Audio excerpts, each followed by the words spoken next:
Soal nomor 1. Otonomi daerah diartikan sebagai hak, wewenang, dan kewajiban yang dimiliki oleh suatu negara otonom untuk mengatur dan mengurus sendiri urusan pemerintahan dan kepentingan masyarakat setempat menurut aspirasi masyarakat di daerah tersebut untuk meningkatkan daya dan hasil guna penyelenggaraan pemerintah dalam rangka layanan terhadap masyarakat dan pelaksanaan pembangunan sesuai dengan peraturan perundang-undangan. Salah satu kebijakan otonomi daerah yang memberikan keistimewaan tersebut terhadap daerah tertentu merupakan implementasi nilai Pancasila yang merujuk pada sila ... A. Kelima, B. Keempat, C. Ketiga, D. Kedua, E. Pertama. Sebelum menjawab pertanyaan ini, teman-teman harus detail membaca soalnya dan jangan lupa juga untuk dipahami. Silahkan bagi teman-teman yang ingin menjawabnya, aku kasih waktu 5 detik.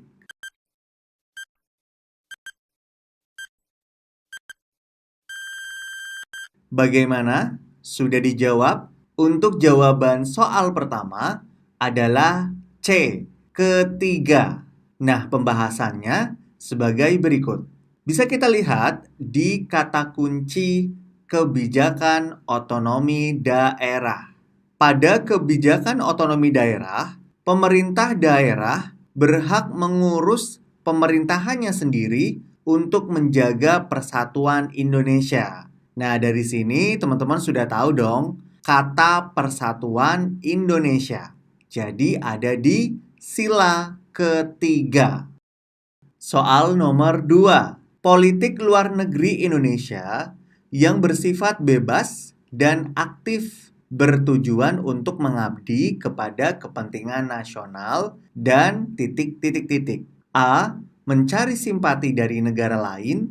B. Turut membantu negara lain. C. Menjalin kerjasama yang bersifat menguntungkan. D. Mencari dukungan dari negara lain. E. Mewujudkan amanat penderitaan rakyat. Yuk, bagi kamu yang mau mencoba menjawab pertanyaan ini, silahkan aku kasih waktu 5 detik.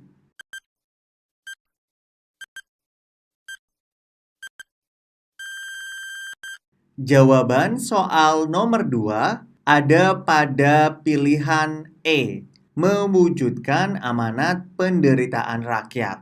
Untuk pembahasannya, ini dia. Ada beberapa sifat politik luar negeri Indonesia selain bebas dan aktif. Nah, ini nih beberapa sifatnya. Anti-imperialisme dan kolonialisme dalam segala hal bentuk manifestasinya, dan ikut serta dalam menjalankan ketertiban dunia yang berdasarkan kemerdekaan, perdamaian abadi, dan keadilan sosial. Ada juga satu lagi sifat politik luar negeri Indonesia, yaitu mengabdi kepada kepentingan sosial dan amanat penderitaan rakyat. So, jawaban ada di pilihan E.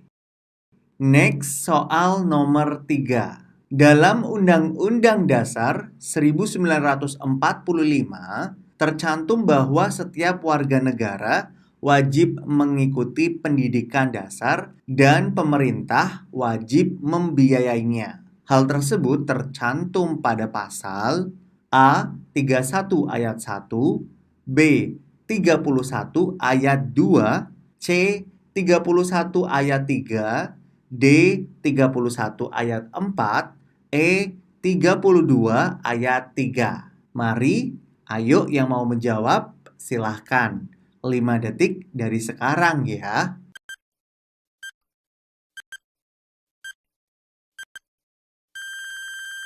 Bagi kamu yang menjawab pilihan B, betul sekali. Jadi jawabannya ada di pilihan B, yaitu pasal 31 ayat 2. Karena dalam pasal 31 ayat 2 Undang-Undang Dasar 1945 berbunyi seperti ini.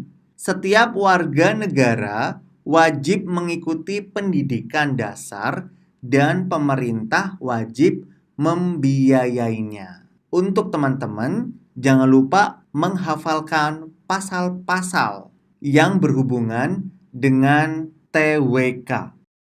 Kita lanjut lagi untuk soal nomor 4. Jika terjadi ancaman non-militer di Indonesia, unsur utama yang memiliki tugas untuk menghadapi ancaman non-militer adalah titik-titik-titik. A. TNI, B. Polri, C. Rakyat, D. LSM, E. Seluruh lembaga pemerintahan selain bidang pertahanan. Aku kasih waktu 5 detik buat kamu yang ingin menjawabnya.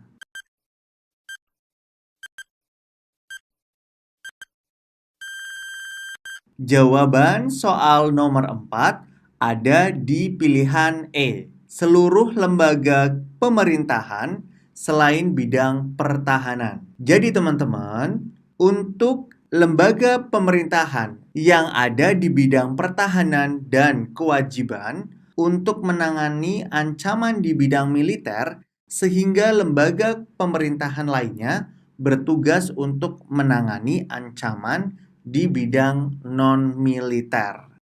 Lanjut lagi untuk nomor 5. Ciri-ciri sistem pemerintahan presidensial terdapat di bawah ini, kecuali titik-titik-titik. A. Anggota parlemen tidak pernah menduduki jabatan eksekutif dan sebaliknya. B. Eksekutif bertanggung jawab langsung kepada rakyat yang berdaulat. C. Presiden dapat membubarkan atau memaksa parlemen. D. Presiden mengangkat para menteri sebagai pembantu atau bawahan yang bertanggung jawab kepadanya. E. Terdapat pemisahan kekuasaan yang jelas antara cabang kekuasaan eksekutif dan legislatif. Sebelum menjawabnya, aku ingatkan di sini adalah kecuali. Jadi cari jawaban yang tidak tepat. Aku kasih waktu 5 detik.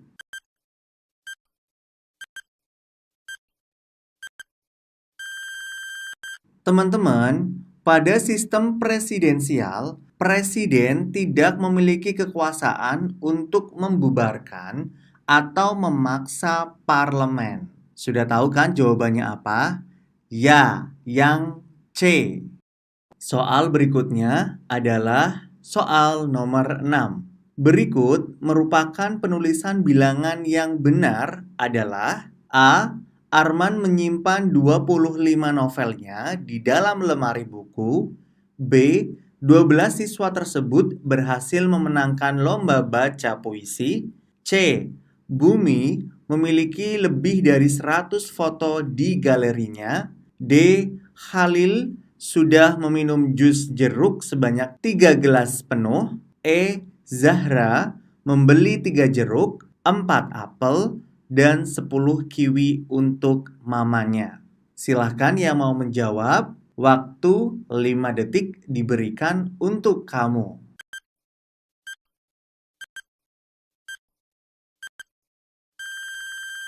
Oke teman-teman, kita lihat terlebih dahulu jawaban-jawabannya. Yang harus teman-teman ingat adalah penulisan bilangan dengan teks yang dapat dinyatakan dengan 1 atau 2 kata ditulis dengan huruf, kecuali jika dipakai secara berurutan atau perincian.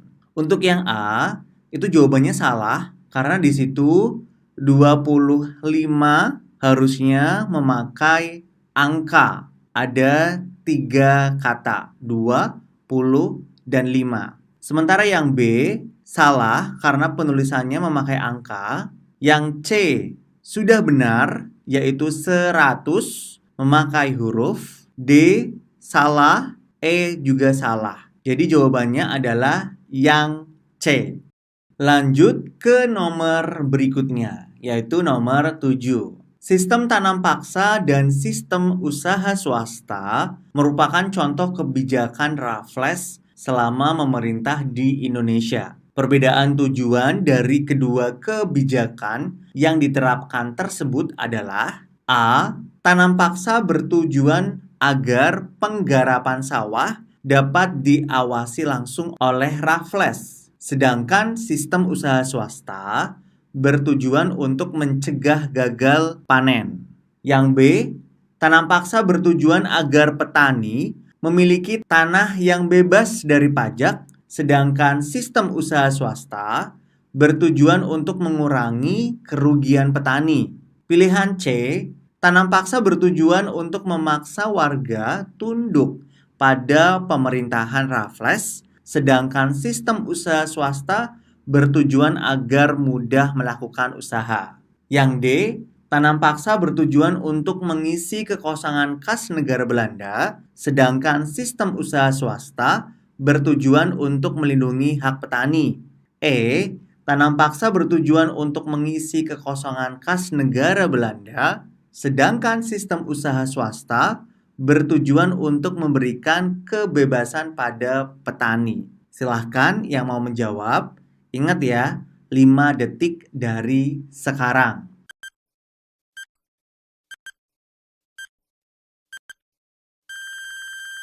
Teman-teman, pada masa Raffles, ada sistem tanam paksa dan sistem usaha swasta. Nah, aku jabarkan untuk tujuannya. Jadi, kebijakan tanam paksa yang dilakukan Raffles adalah untuk mengisi kas negara Belanda yang saat itu memang sedang kosong. Sedangkan sistem usaha swasta dilakukannya dengan tujuan untuk melindungi hak milik petani. Jadi untuk jawabannya adalah pilihan D. Next, nomor 8. Salah satu fungsi negara adalah sebagai penyelenggara kedaulatan rakyat dan menetapkan undang-undang dasar. Hal tersebut merupakan fungsi negara dalam hal titik-titik-titik. A. Eksekutif, B. Federatif, C. Konstitutif, D. Legislatif, E. Yudikatif. Silakan untuk menjawabnya. Jangan lupa 5 detik dari sekarang.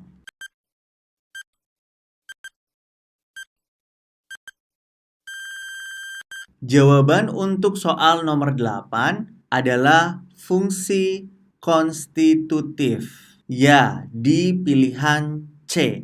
Jadi, fungsi konstitutif adalah fungsi dalam menyelenggarakan kedaulatan rakyat, yaitu dengan menetapkan undang-undang dasar. Fungsi ini dilaksanakan oleh MPR pasal 1 ayat 2. Perubahan ketiga Undang-Undang Dasar 1945 pasal 3 ayat 1. Lanjut yuk di soal nomor 9. Penulisan huruf kapital yang benar untuk nama jabatan kecuali titik-titik-titik. A. Gubernur Papua Barat sedang berpidato di Hari Kemerdekaan Indonesia. B. Kegiatan besar-besaran itu direncanakan oleh departemen. C. Sidang penting itu diadakan di ruang kementerian. D.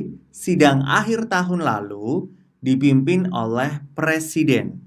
E. Wakil Presiden Adam Malik sedang berkunjung ke negara tetangga. Monggo teman-teman yang mau menjawab, aku kasih waktu 5 detik.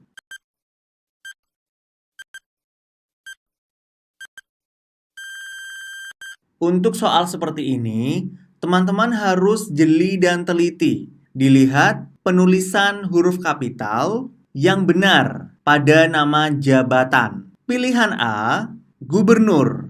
Penulisannya betul. G-nya sudah besar atau huruf kapital. Yang B, di situ ada departemen. Nah, harusnya D memakai huruf kapital. Jadi ini merupakan jawabannya karena salah. Yang ditanyakan tadi di soal adalah kecuali. Yap, jawaban untuk nomor 9 adalah B. Nomor terakhir, nomor 10. Keikutsertaan warga negara, upaya bela negara tercantum dalam Undang-Undang Republik Indonesia Nomor 3 Tahun 2002 tentang Pertahanan Negara. Upaya bela negara tersebut diselenggarakan melalui beberapa program, kecuali A. Menjaga sistem pertahanan dan keamanan rakyat semesta. B. Pelatihan dasar kemiliteran secara wajib. C. Pendidikan kewarganegaraan. D. Pengabdian sebagai prajurit TNI secara sukarela atau wajib. E. Pengabdian sesuai dengan profesi. Silahkan teman-teman, bagi yang mau menjawab, aku kasih waktu 5 detik dari sekarang.